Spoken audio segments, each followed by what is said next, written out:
오늘 저희들에게 주신 하나님의 말씀 에베소서 4장 14절에서 16절 말씀 의지하고 흔들리지 않는 오후라는 제목의 계속되는 말씀을 전하겠습니다. 믿음과 말씀에 초보와 성숙한 경지가 있다, 이렇게 말씀하시는 성경은 히브리서 5장 1절에서 2절입니다. 자, 그 말씀 따라서 오늘 아래의 말씀들은 믿음의 초보인지 성숙한 경지인지 한번 맞춰보시기 바랍니다. 1번, 세례를 왜 구원의 표라고 하는가?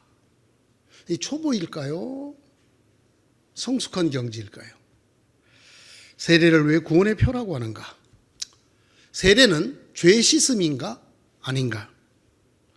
세례로 예수와 연합한다는 말의 뜻은 무엇인가? 한 성령으로 세례를 받는다는 말은 무엇인가?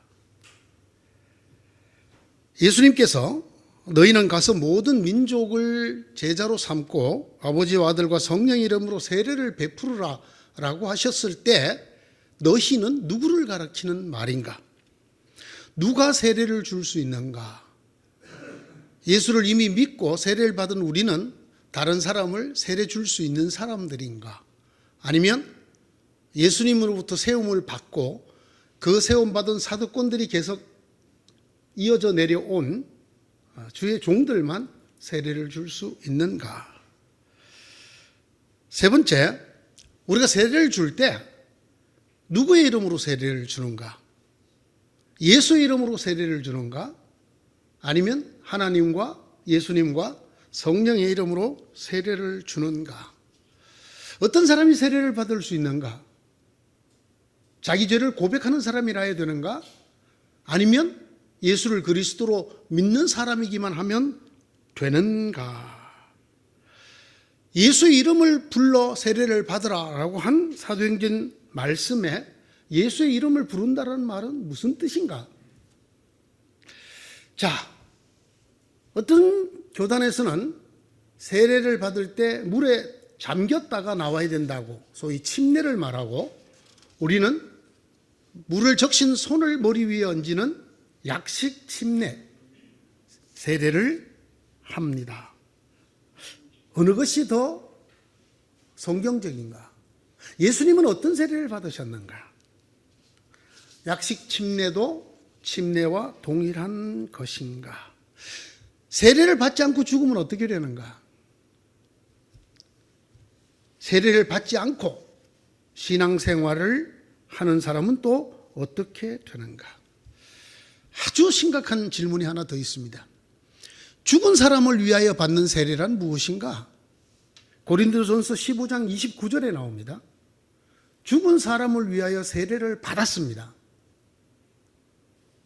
적어도 이 고린도전서가 써져질 당시 고린도 교회에서는 예수 안 믿고 세례 못 받고 죽은 사람, 세례 못 받고 죽은 사람을 대신해서 대신 세례를 받는 죽은 사람을 위한 세례가 있었습니다. 이게 도대체 무엇인가?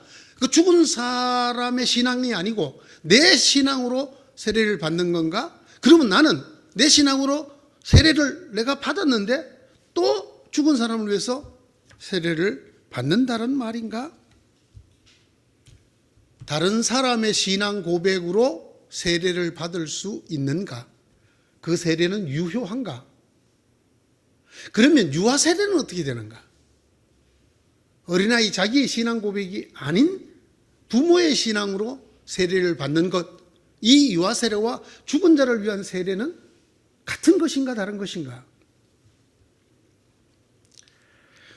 성경에 세례가 세 가지가 나옵니다. 물 세례, 불 세례, 성령 세례가 나오는데 이것은 어떻게 다른가? 가끔 이단들이 우리에게 묻습니다. 성령 세례 받았습니까? 내가 성령 세례 받았나? 근데 세례 받은 건 분명한데. 자, 한 가지만 더 물어보겠습니다. 예수님은 세례를 받으셨습니까? 안 받으셨습니까? 받으셨죠? 누구한테 받으셨습니까? 세례 요한한테 받았습니다.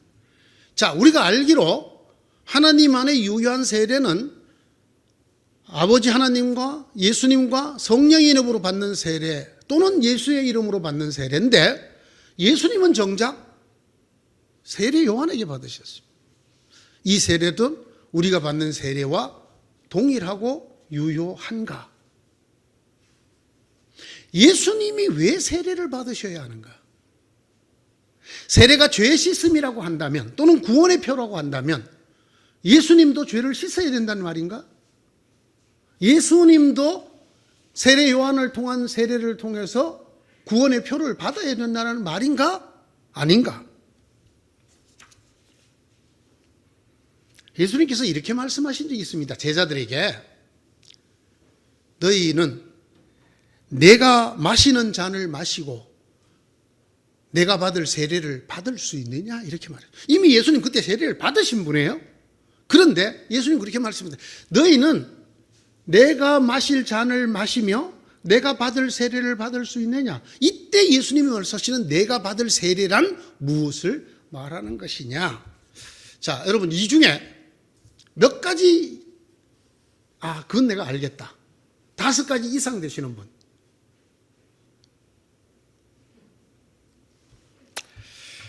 성경에 이 세례에 관한 것이 신앙의 초보라고 적어놓고 있습니다.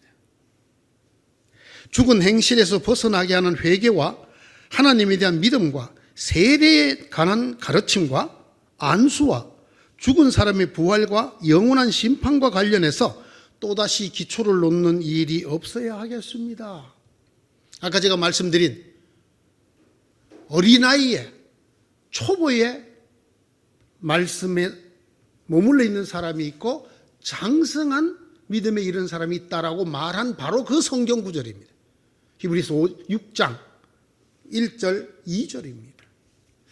이 중에 제가 하나만 오늘 물어봤습니다. 세례에 대한 것만. 자, 여러분 어떻습니까? 여러분 다 세례 받으셨죠? 이건 다 교육을 받고 받으셨나요? 제가 알기로는 이런 교육을 다 받고 세례를 주는 개신교회는 없는 것 같습니다. 천주교는 영세를 줄 때 이거보다 좀 더 교육을 시킵니다. 우리보다. 적어도 예비자 교리를 6개월에서 10개월, 한때는 1년 가까이 시킨 적도 있었습니다. 우리는 그렇지 않습니다. 그러면 우리가 주고받는 세례는 기준이 뭘까요? 세례를 뭐라고 생각하고 주는 것일까요? 자, 이런 질문만 봐도 막막해지는 우리들이 성경 말씀대로 하자면 신앙에 장성한 사람들입니까? 초보입니까? 초보도 다 못된 사람들이죠? 어떻게 하면 좋습니까?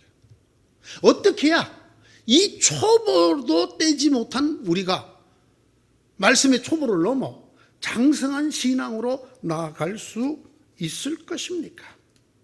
오늘 본문 14절 15절은 이렇게 말합니다. 우리는 이 이상 더 어린아이로 있어서는 안 됩니다.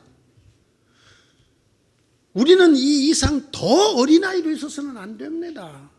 아마 에베소 교회도 이 신앙의 초보를 벗어나지 못하는 사람들이 많았던 것 같습니다. 그 기간이 길어졌습니다. 이 이상 우리가 더 신앙의 초보로 있어서는 안 됩니다. 여러분 어떻습니까? 이 말씀을 받을 때.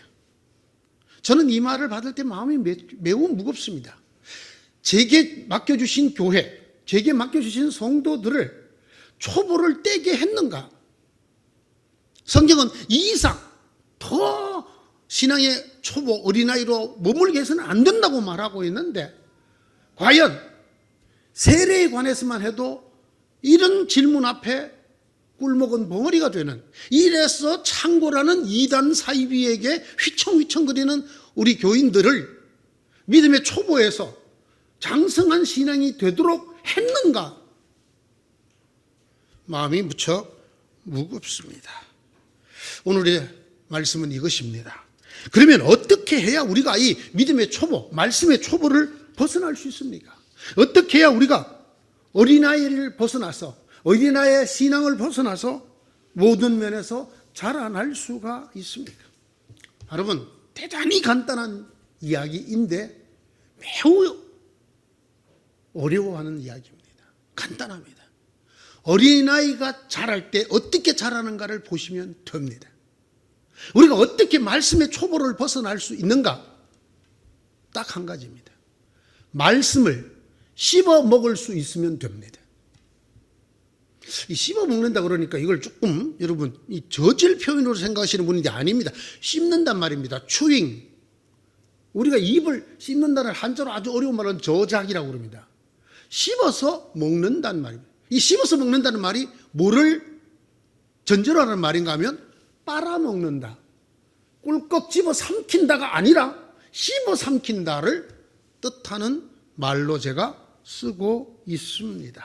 말씀을 씹어서 꽉꽉 씹어서 찬찬히 꼭꼭 씹어서 먹을 수 있도록 교회와 주의 종들은 성도를 양육해야 하고 성도들은 그런 지경에 나아가도록 배워야 합니다. 그래야 비로소 우리가 말씀의 초보를 벗어날 수 있습니다. 다시 묻습니다, 여러분. 우리 교회에서 죽은 자를 위한 세례를 베풀자고 하면 여러분 뭐라고 하시겠습니까? 여러분 가족 중에 세례 안 받고 죽은 성도에게 그 사람 이름으로 우리 교회가 한 달 뒤에 죽은 사람을 위해서 세례를 베푸겠다면 여러분 저를 결국 하다 우리 배 목사님 별소리를 다 하는구나 그러겠죠. 그래서 안 하죠. 왜? 여러분이 아직 초보를 못 뛰었는데 제가 이런 이야기하면 이 다수의 초보들이 저를 가만히 내비둘 것 같지가 않거든요. 여러분은 이것을 무슨 말인지 알아들을 수 있도록 말씀을 콕콕 씹어서 드실 수 있어야 됩니다. 젖먹이가 어떻게 먹어요? 젖먹이는 모든 걸 빨아먹어요. 그렇죠? 이제 젖됐죠, 이게? 젖먹이를 씹어 먹으라 그러면 우선 이가 없어. 그죠? 이가 없어. 씹을 수가 없어. 조금만 건더기가 있으면 뱉어버려. 때로는 그 젖을 먹다가도 개워. 젖먹이는 젖을 빨아먹습니다. 빨아먹을 수 있는 것이 아니면 먹지 못합니다. 조그마한 건더기도 뱉어버립니다. 젖먹이에 머물러 있는 신앙인은 빨아먹을 수 있는 하나님의 말씀 외에는 못 먹는단 말입니다. 그러지 않으면 다 뱉어버려. 이건 먹을 수 없어 하고 울면서 뱉어버려. 오히려 그걸 주는 사람에게 저건 싹군이야 이렇게 생각을 하게 됩니다. 젖으로 영양이 충분하지 않을 때 우리가 젖을 뗀다고 합니다. 왜냐하면 계속 젖만 먹이면 아이가 자라지 못하게 됩니다. 영양실조에 이르게 돼요. 그래서 어쩔 수 없이 어린아이에게는 생명과 같았던 젖을 떼게 됩니다. 이때 뭘 먹이나요? 바로 갈비를 구워서 먹이나요? 유동식, 소위 젖대는 음식이라는 이유식을 먹입니다. 이유식은 여러분 젖처럼 우유처럼 빨아먹을 수는 없지만 거의 빨아먹는 거에 준하게 이가 하나도 없는 잇몸으로도 우물우물해서 먹어도 괜찮은 식품이지요. 여러분 지금 어떤 음식이 필요합니까? 말씀에게 있어서 말입니다. 젖이 필요합니까? 이제 유동식 먹여도 되겠습니까? 조금 마음에 걸립니까? 예수님이 왜 세례를 받았냐고 물으면 그걸 왜 나한테 물어? 여러분 그런 생각이 듭니까? 여러분 세례받고 죄 씻음을 받았습니까? 이렇게 말하면 세례가 죄 씻음인가? 여러분 세례가 구원의 징표입니다. 여러분은 구원의 징표를 받았습니까? 이렇게 물으면 소화가 됩니까? 마침내 이유식을 넘어섭니다. 딱딱한 음식, 씹어서 삼켜야 될 음식을 줍니다. 누가요? 엄마가, 사랑하는 엄마가 아이에게 그렇게 먹입니다. 왜 그렇습니까? 그러지 않으면 애에 자랄 수 없기 때문입니다.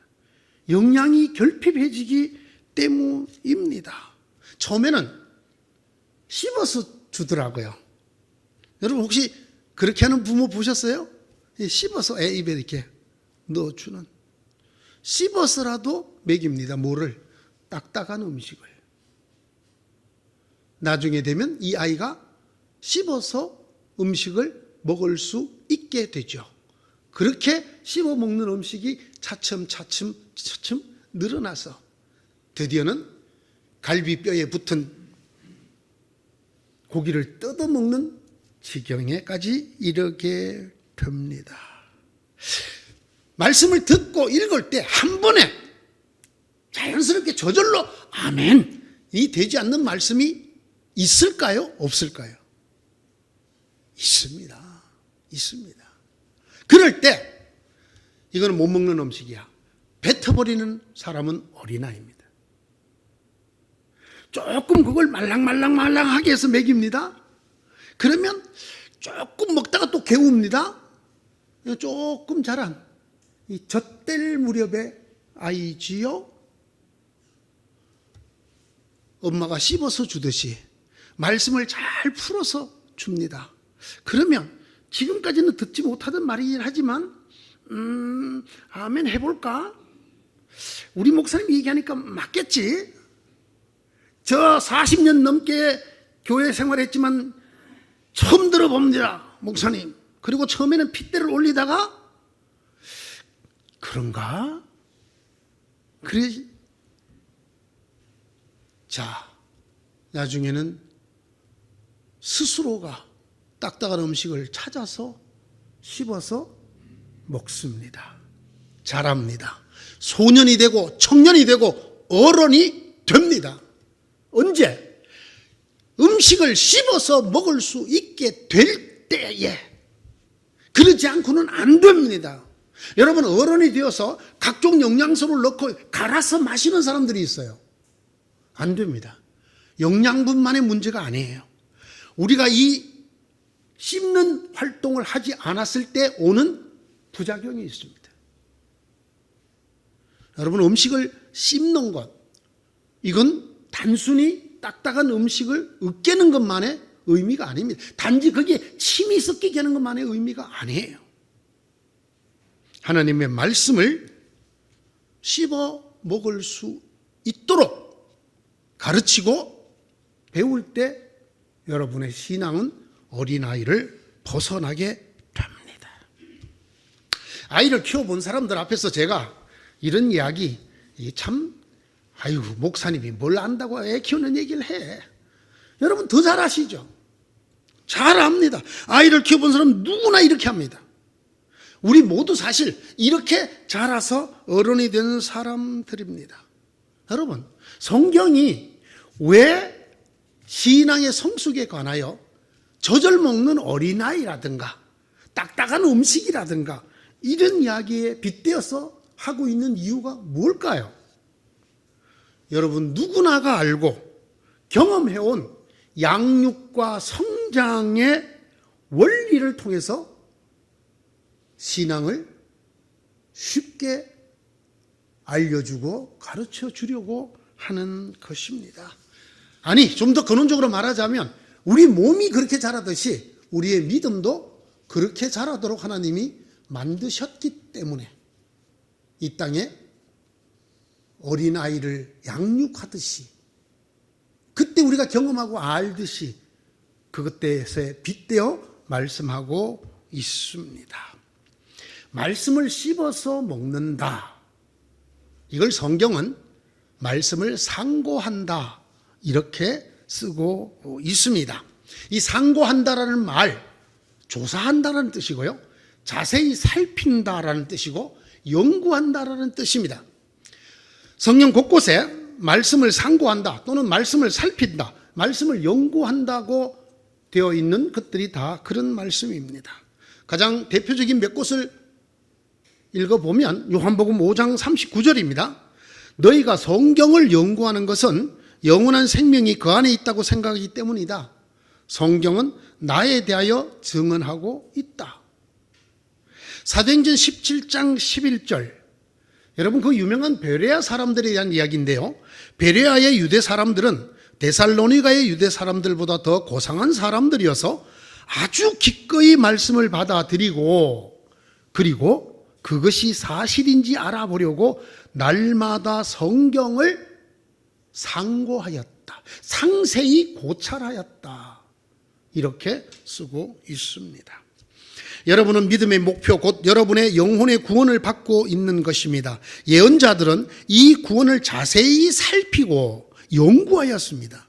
그들은 여러분이 받을 은혜를 예언하였습니다. 누구에게 또는 어느 때에 이런 일이 일어날 것일지를 그들이 연구할 때에 그들 안에 계신 그리스도의 영이 그리스도에게 닥칠 고난과 그 뒤에 올 영광을 미리 증언하여 드러내 주셨습니다. 베드로전서 1장 10절에서 11절의 말씀입니다. 사람들은 이렇게 생각하는 경향이 있습니다. 이 베레아 사람들이 예를 들자면 그들이 기꺼운 마음, 뜨거운 마음으로 말씀을 받았다. 이까지는 전부 다 동의합니다. 아멘 합니다. 여러분, 말씀을 뜨거운 마음으로 받아야 합니다. 아멘 합니다. 그런데 그게 끝이 아닙니다. 베레아 사람들이 어떻게 했다고요? 그리고 그것이 진실로 그러한가 하여 날마다 성경을 뒤졌다. 연구했다. 조사했다. 상세히 뒤졌다. 상고했다라고 적고 있습니다. 제가 마지막에 읽어드린 이 베드로전서 1장 10절에서 11절을 읽어보시면 그렇게 사람들이 하나님의 말씀을 조사하고 연구할 때 성령이 역사하셨다라고 기록하고 있습니다. 흔히 이렇게 생각하는 사람들을 많이 봅니다. 성경을 샅샅이 연구하고 조사하고 배우는 것은 그는 성령의 은사가 아니에요. 성령 그냥 아멘, 무조건 아멘 하게 하는 거예요.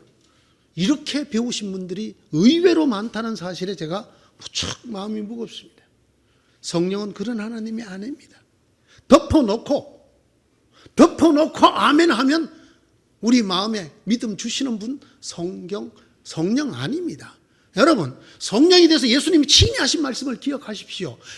성령 곧 그가 오시면 내가 너에게 한 모든 말이 생각나게 하시리라. 하나님의 말씀을 깨닫게 해주시고 그것이 그러한가? 그게 그런 뜻이었구나. 이게 누가 하는 역할이라고요? 이게 성령이 하는 역할이죠. 말씀을 기꺼이 받아들이고 그리고 그것이 정말로 그러한가 하여 연구하고 조사하고 배우고 고찰하는 것이 성령의 역사이고, 그래야 우리 신앙이 저절되게 된다는 것입니다. 그래야 우리가 마치 단단한 음식을 먹을 수 있는 아이가 된 것처럼 어른이 될 준비가 되는 것이라는 말입니다. 하나님 말씀을 찬찬히 꼭꼭 씹어 먹도록 가르쳐야 합니다. 그렇게 배우셔야 합니다. 그래야 믿음의 어린아이를 더 이상 머물러 있지 않게 됩니다. 이 이상 더 어린아이로 머물러 있어서는 안 됩니다. 왜 그럴까요? 하나님의 말씀을 꼭꼭 씹어서 먹도록 가르쳐 주는 사람들이 없었단 말입니다. 그럴 기회가 없었고 그렇게 배우지 못했다라는 말입니다. 여러분, 이 베레아 사람들 얘기하는 성경 구절의 끝부분이 매우 우리들에게 많은 것을 시사해 줍니다. 우리는 생각할 때 말씀이 이건 이렇고 저건 이렇고 쪼개가면서 비판해가면서 실제로 정말 그런가 하여 뒤지고 연구하면 믿음이 깨어지고 믿음이 씻고 이렇게 된다고 생각하는 경우가 많습니다. 성경은 정반대로 얘기를 합니다. 베레아 사람들이 기꺼운 마음으로 말씀을 아멘으로 받고 받은 그 말씀이 정말 그런가 하여 날마다 연구하고 조사하고 공부했더니 허다한 사람들이 예수를 믿게 되었다라고 성경이 기록하는데 특기사항이 있습니다. 그 중에 귀족 부인들과 돈 많은 헬라 사람들이 믿게 되었다. 이 말을 덧붙인 이유가 일반적으로 예수를 멀리하는 사람들이 부류들조차 믿게 되었다라는 것입니다. 언제 어떻게 할 때? 말씀을 꼭꼭 씹어서 가르치고 말씀을 꼭꼭 씹어 먹도록 연구하고 공부하게 했더니 그냥은 예수 안 믿을 것 같았던 헬라의 귀부인들조차도 허다하게 예수를 믿게 되었다. 이것이 성경 말씀입니다. 성경을 쉬운 말씀이라고 가르치는 곳이 더러 있더군요. 하나님 말씀은 참 쉽다. 그리고 성경은 쉬운 말씀이라고 그렇게 믿는 사람들도 보았습니다. 또 성경에 있는 말씀 중에 쉬운 말씀만으로도 충분하다. 이렇게 말하는 분들도 많이 계십니다. 그럼 뭐하러 이렇게 큰 성경을 주셨을까요? 네? 요만큼 요약해갖고 여러분이 그저 그냥 쉽지 않아도 꿀꺽 넘어갈 만한 말씀, 읽으면 저절로 아멘이 나올 말씀만 추려서 그냥 성경을 우리에게 주시지 무엇하러 이렇게 주셨을까요? 사실이 아니에요. 성경이 쉬운 말씀이라는 말은 사실이 아니에요. 쉬운 말씀만으로 충분하다는 말도 절대로 사실이 아닙니다. 주의해야 합니다. 성경은 스스로 이렇게 말합니다. 어려운 말씀도 있다. 어느 정도 어려운 말씀이 있느냐? 이 어려운 말씀을 함부로 잘못 해석하면 멸망에 이른다. 여러분 이런 성경 구절 기억이 납니까? 적어놓고 한번 읽어보시기를 바랍니다. 베드로 후서 3장 16절입니다. 요한복음 3장 16절이 아니라 베드로 후서 3장 16절입니다. 꼭 적어놓고 읽어보셔야 돼요, 여러분.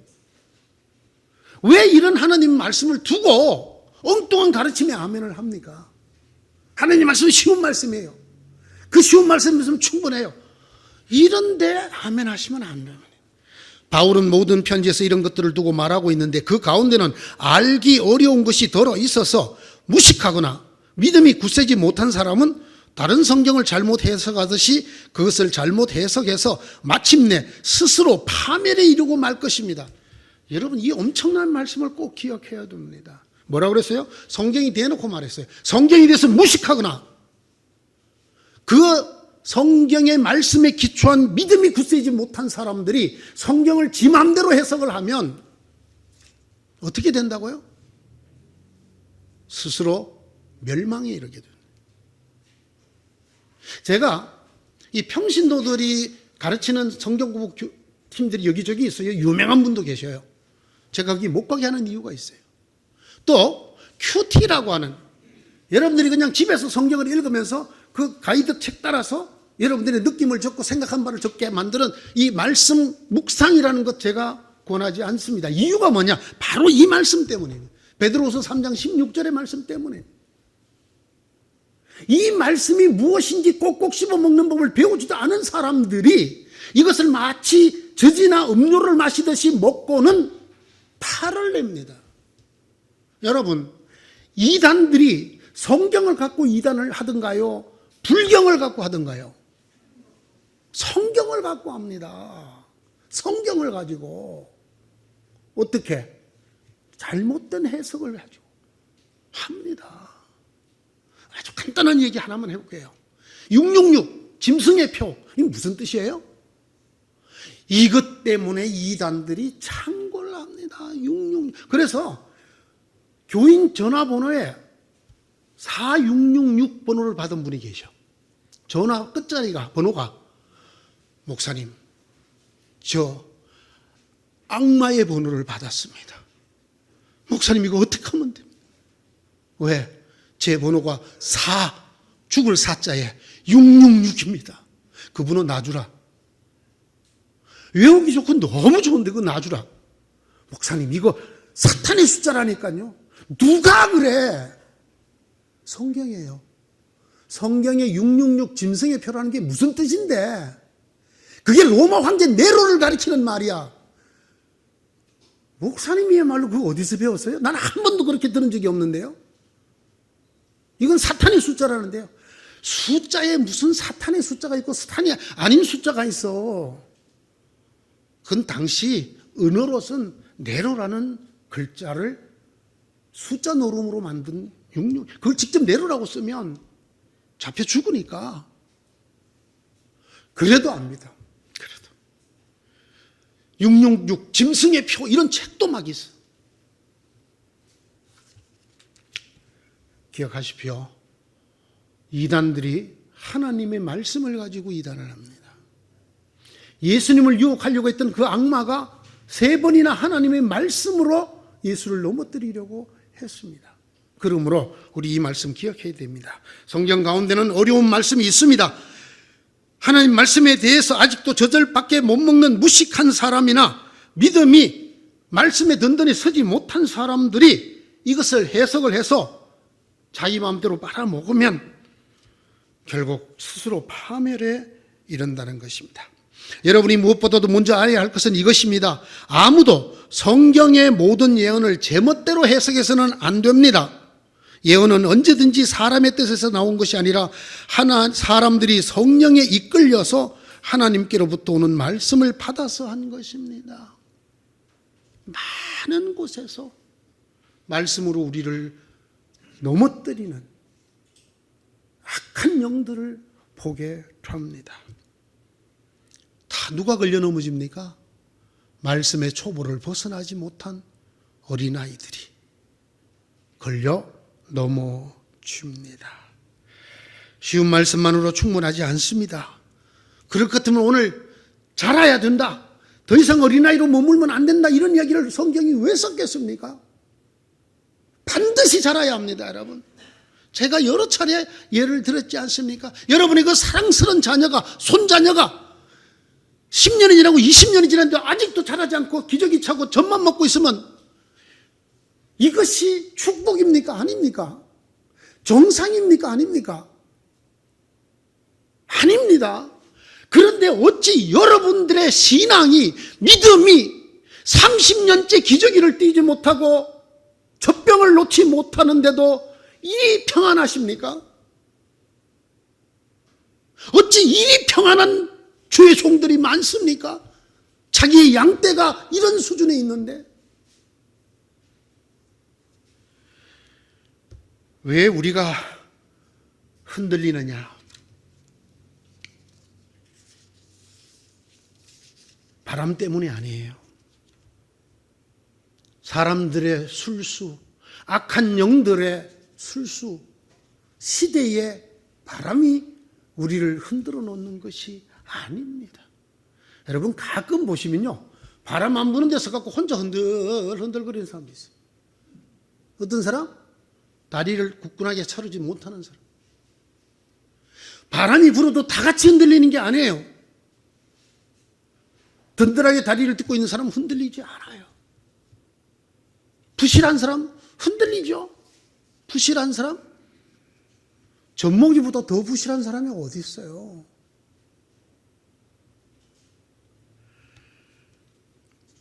성경에 이래서요, 말씀을 가르치는 일과 말씀을 가르치는 사람들에 대한 이야기가 굉장히 많습니다. 하나님께서 교회 안에 몇몇 일꾼을 세웠습니다. 그들의 첫째는 사도요, 둘째는 예언자요, 셋째는 교사입니다. 말씀을 가르치는 사람, 디다스칼로스, 선생이라는 이 명칭이 신약 성경에 무수히 많이 나옵니다. 아십니까? 초대교회는 목사를 교사라고 불렀습니다. 지금도 저희 교단 헌법에 목사의 의 네 번째가 하나님의 말씀을 가르치는 교사라고 되어 있습니다. 교회의 직무, 가르침입니다. 이 본래 교회라는 글자가 에클레시아에서 왔다고 말씀드렸죠. 민회라는 뜻입니다. 민회. 옛날 그리스에 그 민회가 있었죠. 그런데 이걸 우리나라 말로 번역할 때 교회라고 번역을 했어요. 민회라고 번역하지 않고 교회, 가르칠 교회, 모일 회자를. 참 기가 막힌 번, 정말 성령이 충만한 번역이에요. 가르치는 곳, 가르침을 위해서 모이는 사람들, 가르치고 가르침을 받는 곳, 그것이 교회다. 여러분, 이게 교회의 본질입니다. 이게 교회의 본질이란 말이에요. 예수님 스스로가 교사이셨어요. 너희가 나를 선생이라 또는 주라 하니 너희 말이 옳도다. 내가 그러하다. 예수님 스스로 하신 말이에요. 요한복음 13장 13절에 나옵니다. 너희가 나를 디다스칼로스 선생님이라고 하고 주님 큐리오스라고 하니 맞다. 너희 말이 맞다. 내가 그러하다. 내가 뭐라고? 내가 선생이다. 예수님 이 땅에 계실 때 사람들이 전부 그를 뭐라고 불렀습니까? 선생님이라고 불렀습니다. 선생님, 우리가 어찌하여 구원을 얻겠습니까? 선생님, 선생님, 선생님. 즉 하나님 말씀을 가르치는 분이었다는 말입니다. 마태복음 4장 23절은 예수님이 어디에서나 말씀을 가르쳤다고 증언하고 있습니다. 예수님의 마지막 당부의 말씀이 뭔지 혹시 아십니까? 하나님께서 내게 하늘과 땅의 모든 권세를 주셨다. 그러므로 내가 이 하늘과 땅의 모든 권세로 너희에게 명한다. 너희는 가라. 가서 모든 족속으로 학생을 삼아. 제자. 마데테스라는 글자, 학생이라는 글자입니다. 모든 족속을 학생으로 삼아 아버지와 아들과 성령 이름으로 세례를 주고, 두 번째, 내가 너희에게 분부한 모든 것을 가르쳐 지키게 하라. 우리로 하여금 모든 족속을 위한 세례자, 모든 족속을 위한 선생이 되라고 예수님께서 명령하셨어요. 여러분, 마태복음 28장 19절에 이 말씀을 지상명령이라고 합니다. 더 이상 지음할 수 없는 명령이라고 해서 지상명령이라고 합니다. 이를 짓자 위상자를 씁니다. 이게 뭐라고요? 모든 족속을 학생으로 삼아라. 가르쳐라 입니다.